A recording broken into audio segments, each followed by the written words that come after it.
If you want to save on shipping when shopping on Temu, here are some effective ways to get free delivery. First, check if your items are eligible for free shipping. Orders shipped directly from Temu's warehouses in China often qualify for free standard shipping with no minimum spend.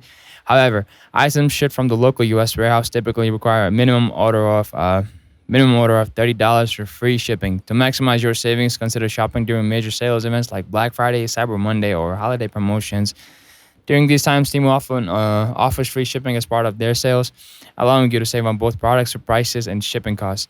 Another option is to join Temu's loyalty program. By signing up and accumulating points through purchases, you can redeem these points for free shipping vouchers, making your future orders more affordable. Additionally, keep an eye out for free shipping coupons.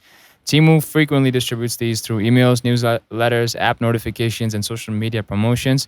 By staying informed, you can take advantage of these offers when they become available. By implementing these strategies, you can enjoy free shipping on your Temu orders and make the most out of your shopping experience. And if you found this video helpful, like, subscribe, and comment. And until then, I'll catch you in the next video.